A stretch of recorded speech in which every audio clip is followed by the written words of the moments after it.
आदित्यनाथ जब से उत्तर प्रदेश के मुख्यमंत्री बने हैं तब से उत्तर प्रदेश विकास की तरफ बढ़ रहा है।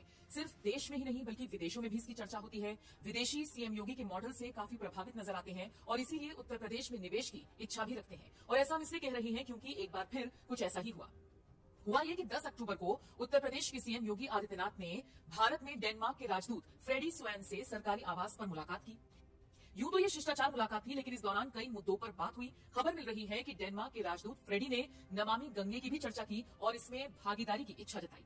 इस दौरान योगी आदित्यनाथ ने उन्हें 2023 में होने वाले यूपी ग्लोबल इन्वेस्टर्स समिट की जानकारी दी और उन्हें बताया कि डेनमार्क के जो बिजनेसमैन हैं उनके लिए ये एक अच्छा मौका होगा। खबर ये मिल रही है कि डेनमार्क के राजदूत ने मुख्यमंत्री योगी के इस प्रस्ताव पर हामी भर दी है और जल्द ही कोई बड़ा ऐलान हो सकता है और यूपी में कई बड़ी कंपनियां निवेश कर सकती हैं। बताते चले आपको, ये जो मुलाकात हुई है इसके कई मायने निकाले जा रहे हैं और खबर ये मिल रही है कि डेनमार्क के राजदूत सीएम योगी के व्यवहार से और उनके प्रपोजल से काफी खुश नजर आए। स्वैन ने कहा, डेयरी उद्योग के क्षेत्र में डेनमार्क का व्यापक अनुभव है और उनका देश इस क्षेत्र में अपने अनुभव का लाभ उत्तर प्रदेश के साथ साझा करने को तैयार है। चिकित्सा उपकरणों की बात करें तो इसके निर्माण में डेनमार्क की कंपनियों को काफी अनुभव है।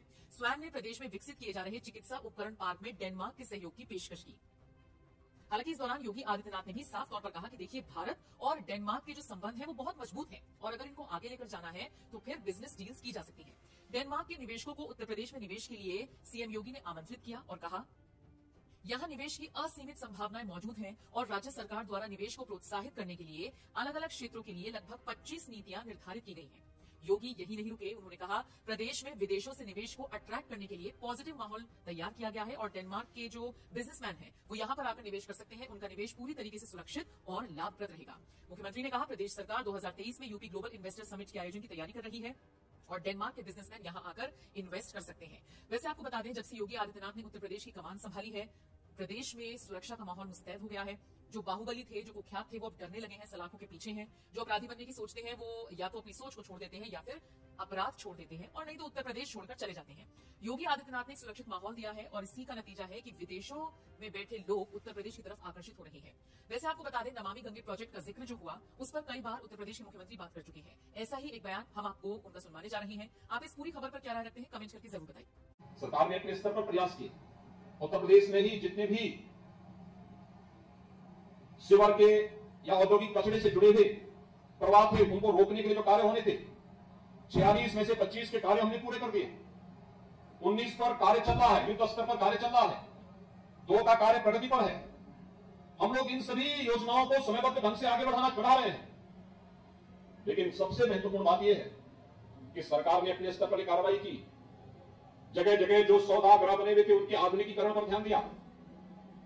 गंगा जी में तमाम प्रकार के उत्प्रवाह को रोकने के लिए अलग अलग कार्यक्रम भी आगे बढ़ाए और जो भी तकनीक हो सकती थी उस तकनीक को अपना करके नमामि गंगे परियोजना में गंगा की निर्मलता और अविरलता को बनाए रखने के लिए अपने स्तर पर प्रयास किया। क्योंकि हम सबका यह मानना है, कौन ऐसा भारतीय है जो प्रातःकाल जागरण के साथ जिस किसी एक नदी का सबसे पहले स्मरण करता है, वो नदी होती है गंगा। कोई ऐसा भारतीय नहीं होगा जो स्नान करते समय मां गंगा का नाम लेकर के आचमन न करता हो, अपने शरीर पर जल का छिड़काव न करता हो।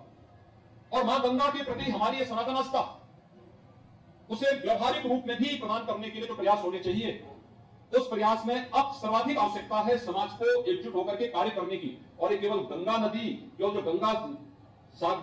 गंगोत्री से गंगा सागर तक है, इस एक नदी मात्र का नहीं, बल्कि गंगा से जुड़ने वाली उन सभी सहायक नदियों को भी हम इसके साथ जोड़ करके जब एक साथ कार्य प्रारंभ करेंगे, जिसमें कि किसी भी प्रकार की गंदगी, सीवर या गंदा नाला या 100 का कागज, 100 का या मरे हुए जानवर या कोई भी कचरा हम नदी में नहीं फेंकेंगे, एक हमारा ये संकल्प होना चाहिए। और इसके लिए जो प्रयास प्रारंभ हुए हैं उन प्रयासों के साथ जुड़ना।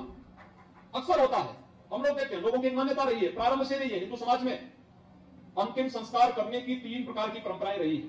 अग्नि संस्कार की रही है, भू समाधि की रही है और जल प्रवाह की रही है। हमें जल प्रवाह से हर प्रकार से अपने को दूर करना पड़ेगा। अंतिम संस्कार की कार्रवाई को भी अग्नि संस्कार के साथ जोड़ करके आगे बढ़ाना होगा। और इस कार्य में प्रारंभिक वर्षों में काफी सफलता प्राप्त हुई, लोगों ने इसमें सहयोग भी किया। हमें लोगों को जागरूक करना पड़ेगा। मरे हुए जानवरों को नदी में नहीं फेंकना। गांव से जुड़े हुए जितने भी गांव के सीवर हैं, गांव के ड्रेनेज हैं, इनको भी नदी के ओर नहीं जोड़, नदी की तरफ में डाल करके इनके लिए अलग से व्यवस्था बनाना। और अब तो बायो रेमेडिएशन पे जो व्यवस्थाएं हो चुकी हैं, अगर हम आधुनिक तकनीक को अपना करके थोड़ा ही प्रयास कर लें, हर एक ग्राम पंचायत में उसको हम जोड़ करके कम खर्चे में बेहतरीन व्यवस्था दे सकते हैं।